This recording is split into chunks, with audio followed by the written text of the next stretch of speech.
Are you deaf or just stupid?" That is what my fiancée screamed, right before she slapped a silver tray out of the maid's hands, sent orange juice exploding all over the marble floor, and made every guest at my engagement party go dead silent.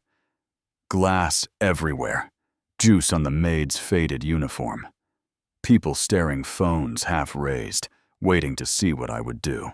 I wish I could tell you I walked over, shut that down, and stood up for the maid like a hero. But the truth is, I froze because in that moment, I didn't even recognize the woman I was about to marry, and I had no idea that the maid kneeling on the floor was my mother in disguise. Yeah, that happened.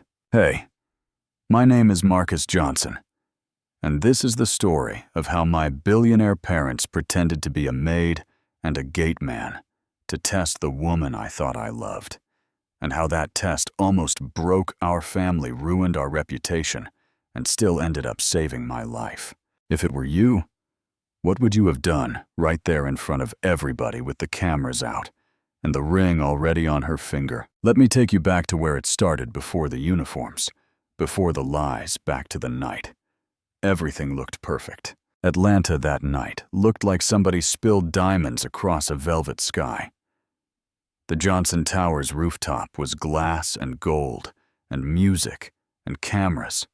We had a live band, a gospel choir, politicians, influencers, business folks, all dressed like the Grammys and acting like they were in heaven's lobby.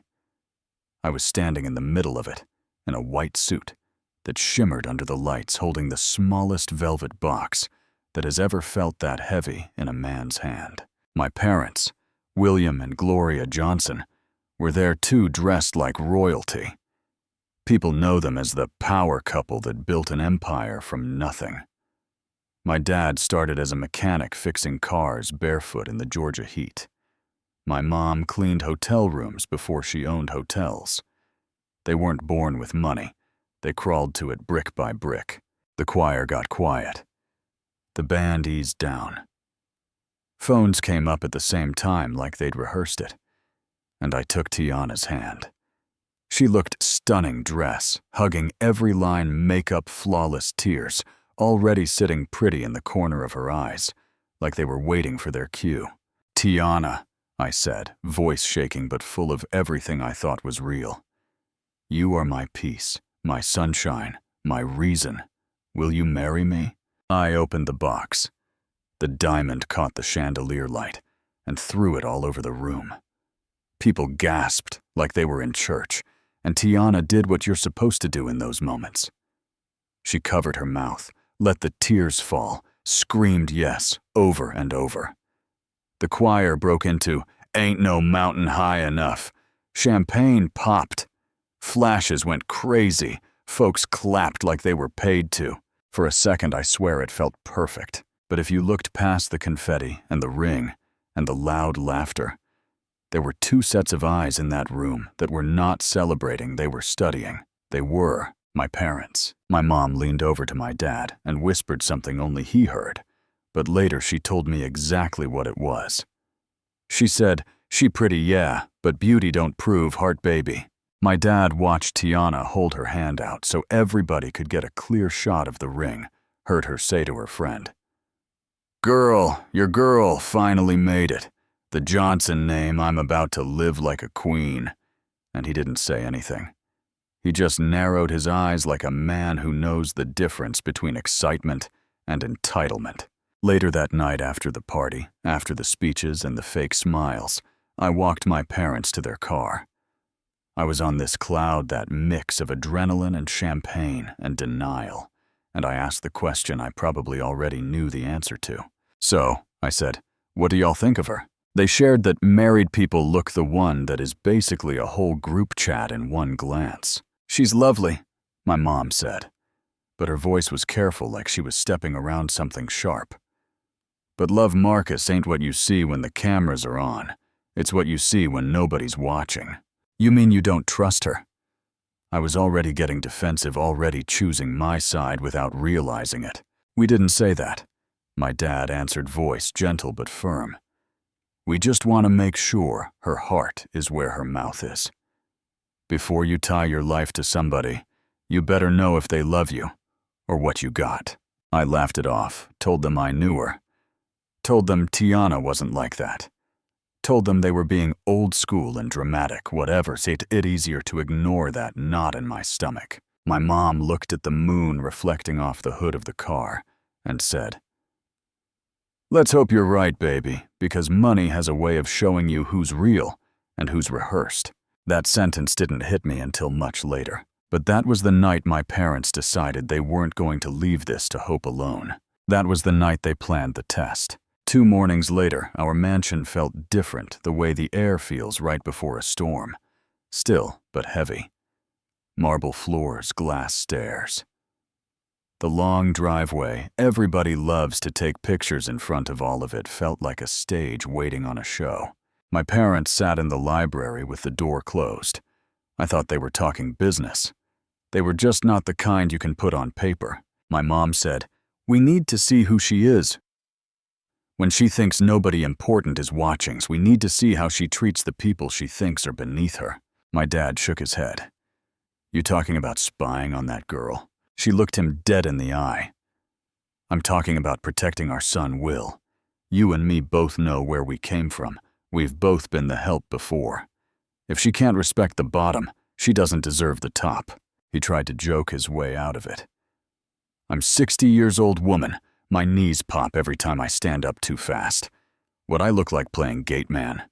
You look like a father who loves his son enough to get his hands dirty again," she said. And that was that. 2 days later, instead of coming through the front door like they owned the place, my parents snuck in through the side down the steps into the servants' hallway. The marble turned to linoleum. The chandelier light turned to fluorescent. The smell of imported candles turned to bleach and coffee.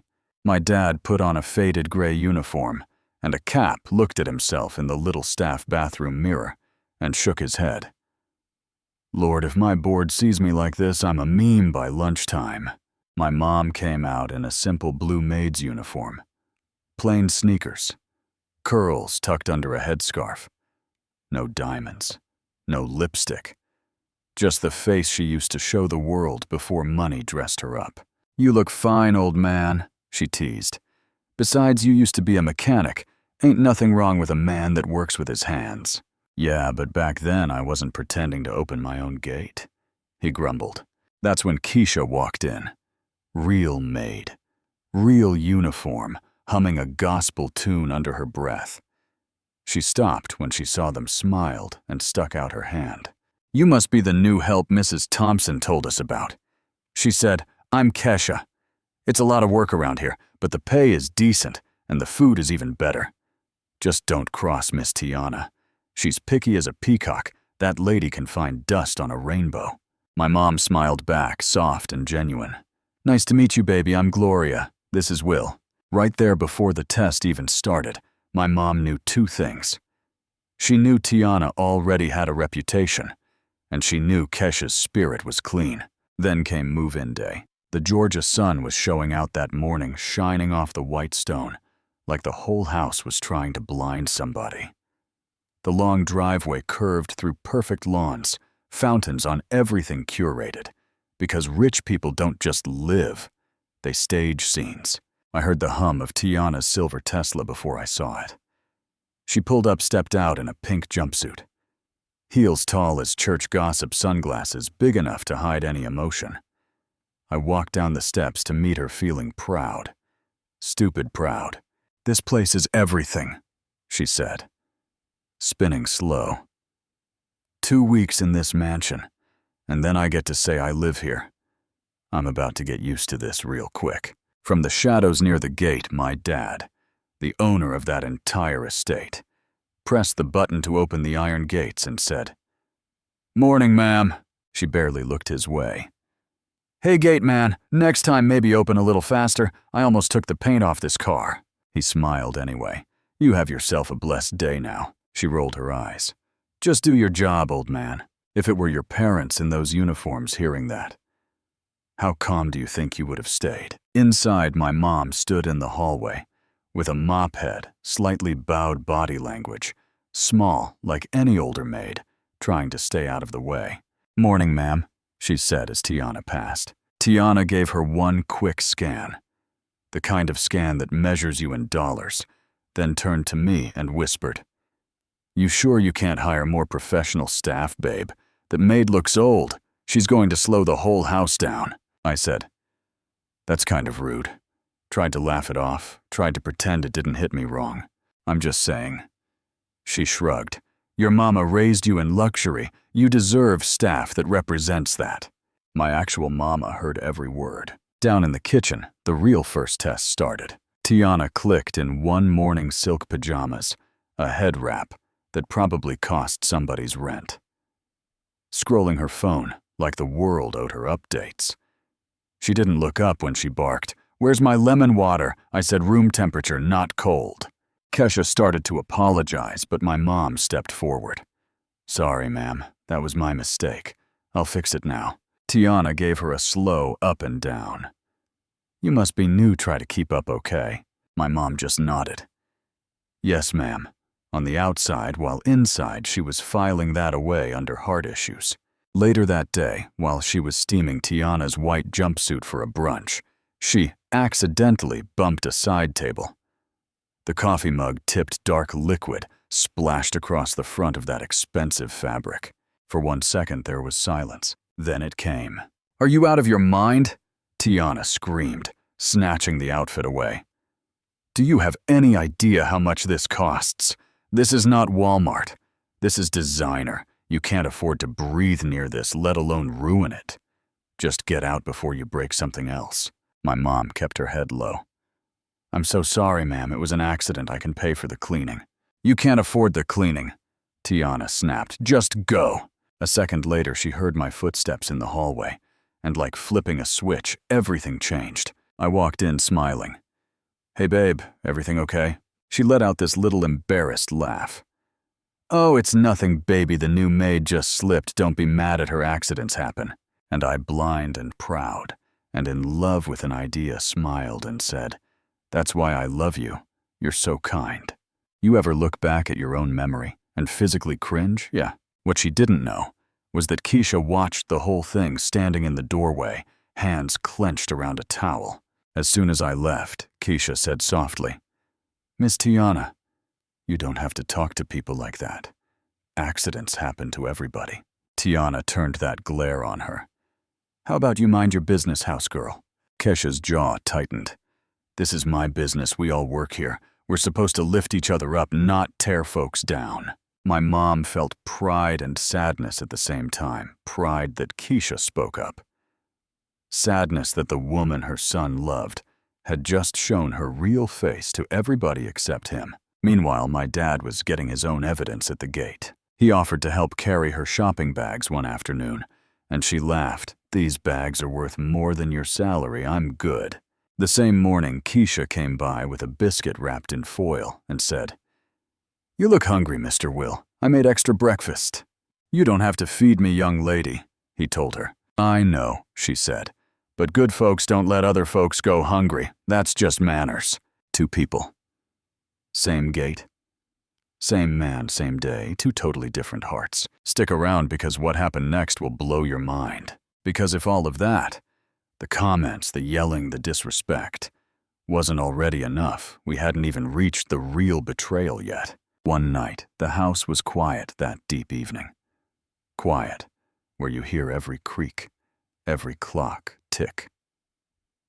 Keisha was in the kitchen finishing dishes, humming "Take Me to the King" under her breath when she heard heels in the hallway, and Tiana's voice low but sharp. "I told you not to call me when I'm home," she hissed into her phone.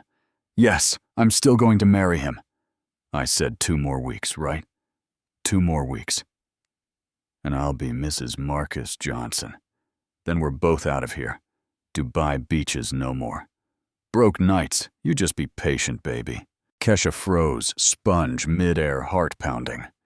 She ducked behind the pantry door, held her breath like a kid in hide and seek, and listened. "No, he doesn't suspect a thing," Tiana went on. "His parents barely even like me, but that doesn't matter. Once the papers are signed, I'm gone." When the call ended and the footsteps faded upstairs, Keisha ran straight to the little staff room where my mom was folding napkins.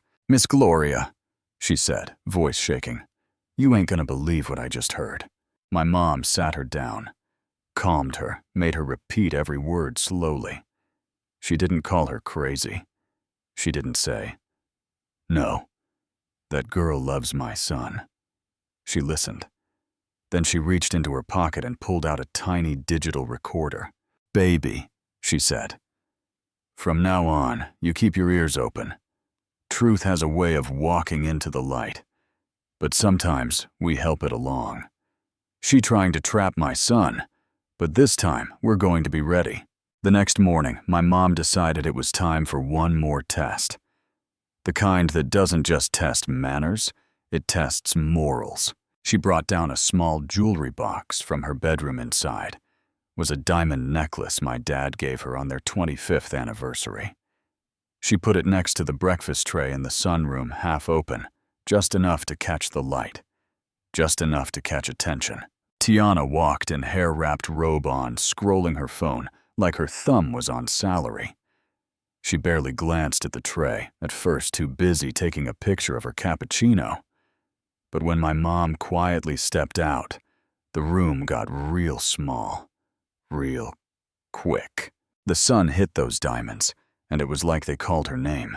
She looked around, checked the doorway, listened for footsteps, then picked up the necklace, held it against her throat, smiled at herself in the window. You could almost see the fantasies running behind her eyes. Then she slipped it into her purse. An hour later, my mom came back in with Keisha. "Ma'am," she said, voice soft, "have you seen a small jewelry box? Anywhere. I was polishing something for the lady of the house, and I can't find it now. It's mighty valuable." Tiana didn't blink. "No, haven't seen it." Keisha frowned. "You sure, Miss Tiana? I thought I saw you reach for something shiny earlier. Are you calling me a liar?" Tiana snapped. Then she turned her stare on Keisha fully. "Maybe one of your little friends took it. Wouldn't be the first time somebody from your background got tempted." That line right there said everything my parents needed to hear. That evening, they called us into the living room.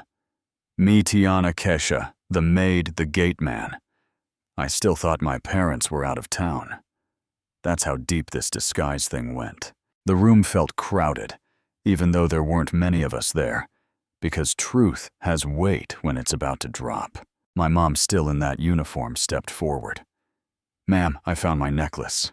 Tiana pasted on a smile. "Oh, that's great, right?" "It's great," my mom said, because I didn't find it where I left it.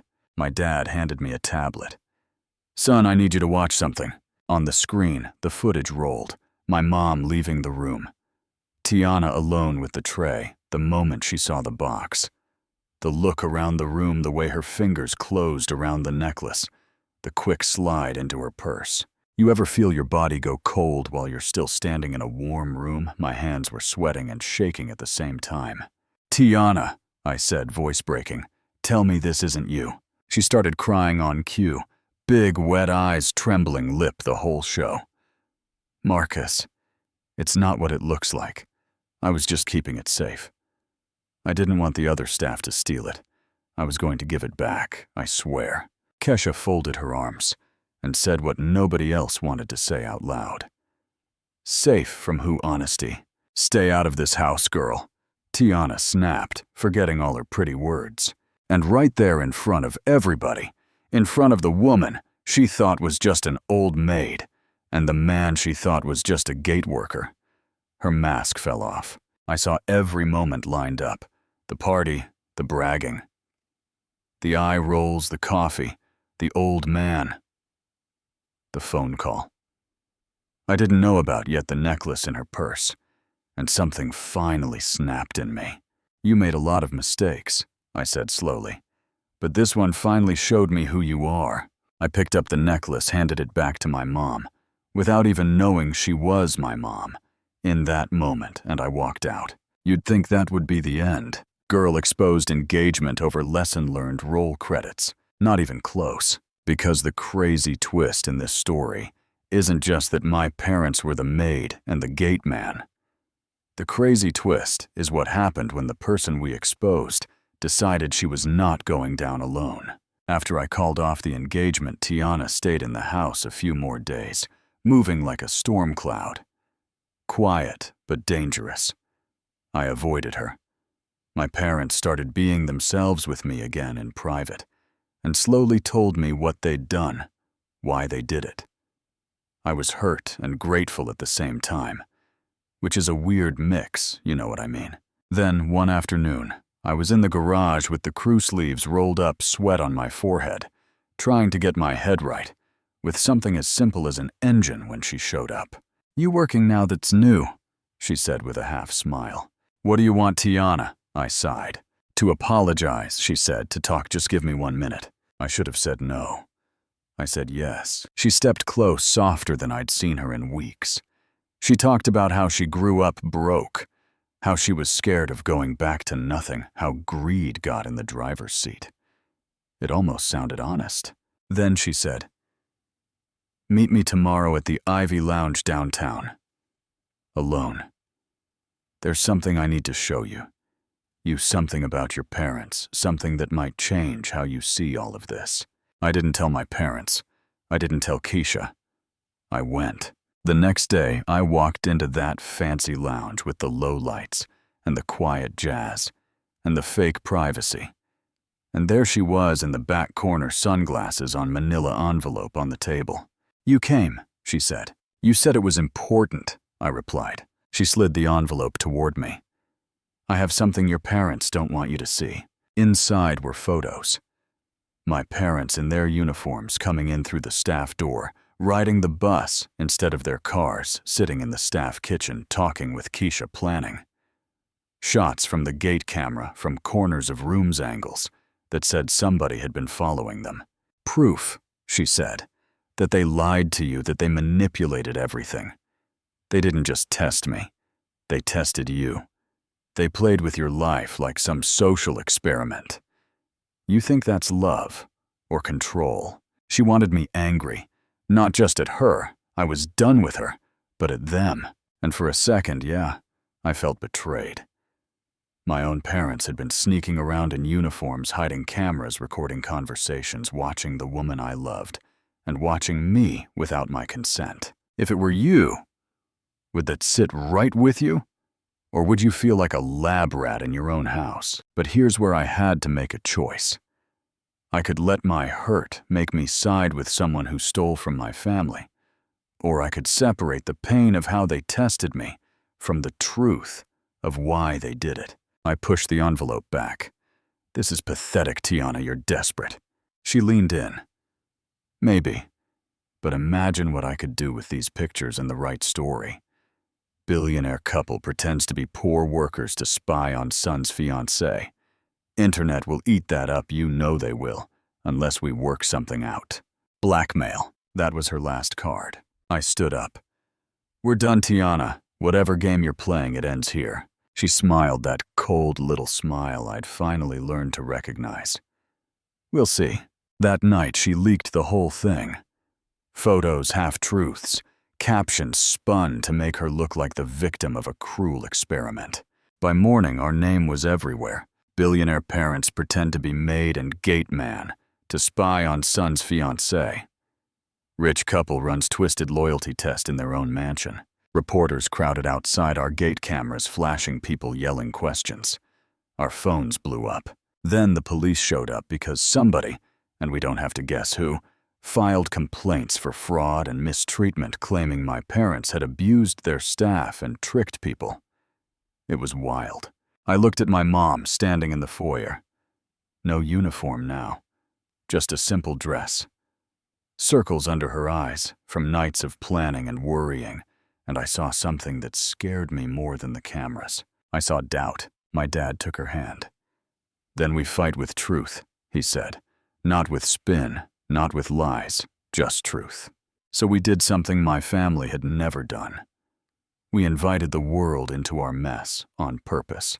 We held a press conference. We set up a podium on the front lawn, under the same sun that had watched us lie to each other.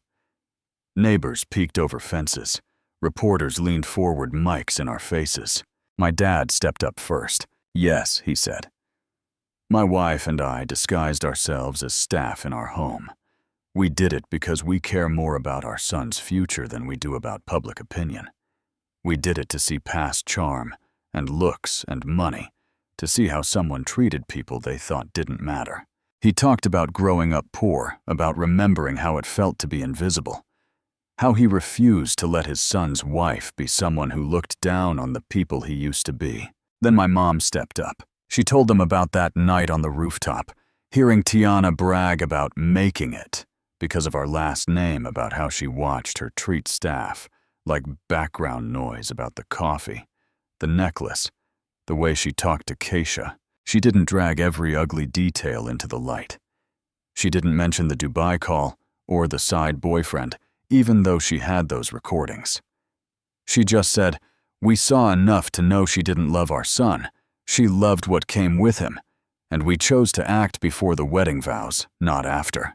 Then my dad looked at me and gestured for me to come up. I took the mic, hands shaking, heart pounding, knowing half the world was waiting to see if I'd defend them or destroy them. "I didn't know about this test," I said. "I didn't know they were in uniforms. I didn't know they were watching, and yeah, that hurt. I felt betrayed. But if they hadn't done what they did, I would be married right now to someone who called my mother trash, and my father, old man. Someone who smiled at me and tore down everyone I love behind my back. So no, I don't think they're perfect, but I don't think they're monsters either. I think they're parents who went too far trying to protect their son, and I'm standing with them. Do you think that's fair? Do the ends justify the means when it comes to family? Or did my parents cross a line you think they never should have crossed?" Out there somewhere, watching on a cracked phone screen, Tiana saw that press conference too. She expected outrage. She expected the internet to turn on my parents and carry her as the poor girl who got tested by rich devils. But people started telling their own stories. Maids, doormen, waiters, cashiers, folks who had been called house girl and old man, and talked down to by people like her. They talked about how they wished somebody would test hearts like that before marrying money. The narrative started to shift. Her follower count went down instead of up. The brand deals backed away. Her connections started leaving her on red. The guy who had helped her gather dirt started feeling the heat too, because fraud reports work both ways. While her life was breaking down, ours was being rebuilt. My parents dropped the disguises, but they didn't forget them. They'd seen too much from that angle. They knew exactly which people said thank you to the gate man and which ones never did. My mom watched Keisha one afternoon scrubbing a tray until her knuckles were red, humming anyway, and said, "Sit down a minute, baby." They talked about bills and grandmothers and long nights. My mom told her, "Don't you ever let this world make you forget who you are. You got more class than half these folks with money. Real strength moves quiet." Soon after, my parents asked Keisha to come work at the Johnson Foundation. Not as a maid, but as staff helping run programs for people who reminded all of us where we came from. I started working there too. I watched her handle people with a mix of grace and backbone that had nothing to do with a paycheck. Somewhere between food drives and scholarship interviews and late nights planning events, I realized I trusted her more than I had ever trusted Tiana. And it wasn't even close. It wasn't some instant romantic movie moment. It was slow. It was me realizing I felt lighter when she walked into a room. It was her calling me out when I got snappy, saying, "Careful, Marcus, you're starting to sound like the folks we complain about." Months later, at a volunteer event, under a cheap string of lights and the smell of fried chicken from foil pans, I pulled her aside with a small velvet box. "No choir, no fancy rooftop, just us. This isn't about giving you a title or posting a picture," I told her. "This is about asking you to keep doing exactly what you already do just next to me. You saw me when I was blind. You told me the truth when it hurt. You loved people nobody claps for. I don't need a queen for Instagram. I need a partner for real life. So will you walk this journey with me?" She laughed and cried at the same time. "You mean like forever? Forever sounds about right," I said. She said yes. Our wedding wasn't trending, but it was full. Kids running barefoot, church folks singing, neighbors eating like they'd cooked the food themselves, my mom crying and telling everybody. That's my daughter now. And right at the edge of the yard, dressed simple, clutching a small gift bag, stood Tiana. She hadn't been invited, but she came quietly. No cameras, no entourage, just her. After the ceremony, my mom walked over. "You came," she said. "I just wanted to say I'm sorry," Tiana answered, voice smaller than I'd ever heard it. "And to give this," she handed over a little box. Inside was a thin silver necklace with a heart pendant. Not expensive, but thoughtful. "For Keisha," she said. "A thank you for being the kind of woman I wish I'd been." My mom nodded. "That's big of you, baby." Tiana looked at the laughing, dancing crowd and said, "I didn't come to stay. This ain't my story anymore, but I'm glad it got a happy ending." "Happy endings are just new beginnings," my mom told her. "Go write yours better this time." She walked away into the evening. Not as a villain getting dragged off, not as a saint being praised, just a woman who had to live with the consequences of who she'd been and the chance to become someone different. So that's my story, a test that went too far. A love that was fake, a love that turned out real. A maid who became family. A gate man who was a billionaire. A fiancé who failed the exam. And a son who had to learn the difference between being loved and being used. Now I want to ask you something, and I really want you to sit with it for a second. If someone tested you the way my parents tested Tiana, if they walked into your life dressed like nobody, if they watched how you treated the janitor, the security guard, the waitress, the cashier, what would they see?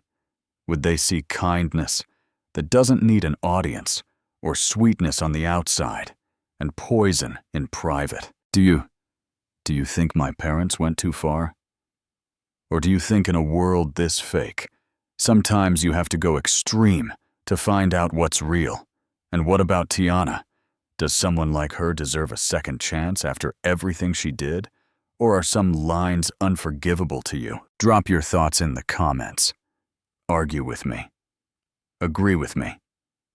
Tell me, if you think my parents were heroes or manipulators. Tell me if you ever had your own Tiana in your life, somebody who looked right, but turned out wrong.